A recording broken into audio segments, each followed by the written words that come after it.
Hiya Toon Fanatics, and welcome to Toon Corner, and today we'll be talking about some Toontastic facts about Animaniacs.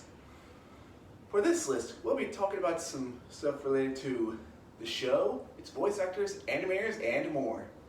Let's get started.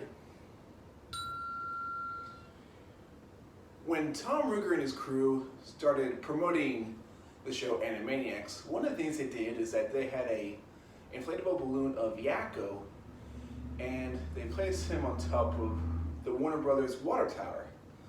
Unfortunately, the memo didn't get through to everybody, so when someone drove up to the Warner Brothers studio, when they saw Yakko sitting on top of the water tower, they somehow thought it was a prank and looked like a Mickey Mouse ripoff. So the balloon unfortunately had to be taken down. For the personality of Yakko and Wakko, the personality was inspired by the Marx Brothers. For the inspiration for Yakko, the inspiration came from Groucho Marx, while the inspiration for Wakko came from Harpo Marx. The idea behind the design of Dot's head is that it's supposed to sort of resemble the Warner Brothers Shield logo.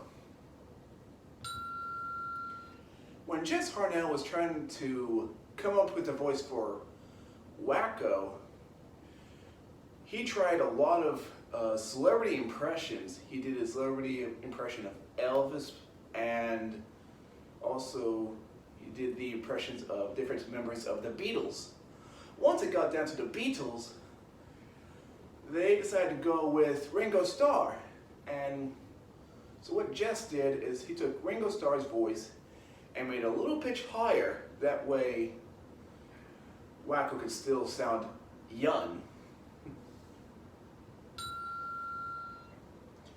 There's been times in the show where that they would reference that Wakko is a big fan of Don Knotts.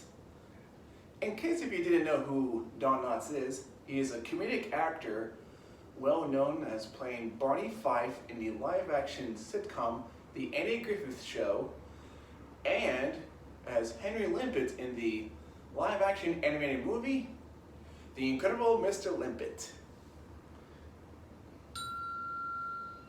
Speaking of references, one of the things that the show is really known for is the references. They had a wide variety of references to pop culture, ranging from vaudeville and cartoons from the 1930s, all the way down to Forrest Gump.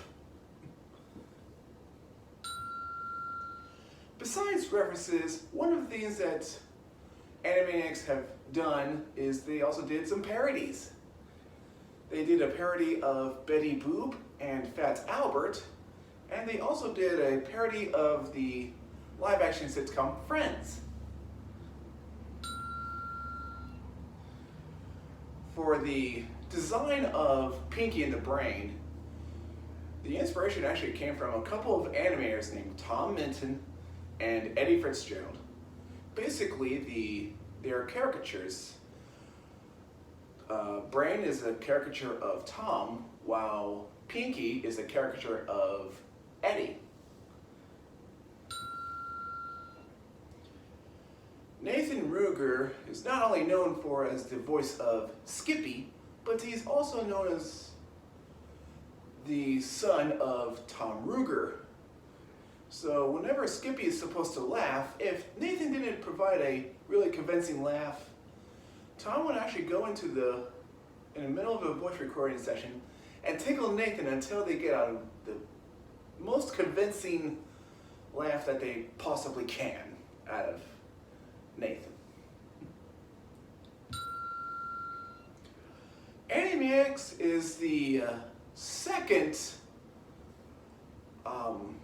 anime project that Steven Spielberg has done at Warner Brothers, while Tiny Toons Adventures is his first.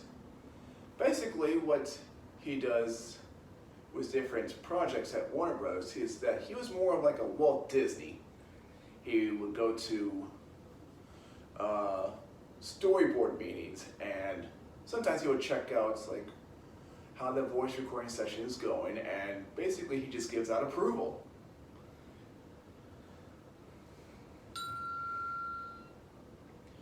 The famous catchphrase, "Hello, nurse," originally was going to be said by Buster Bunny when Tom Ruegger and his crew were working on Tiny Toon's Adventures, but the catchphrase didn't fit well for Buster, so they were finally able to use that famous catchphrase whenever they started working on Animaniacs.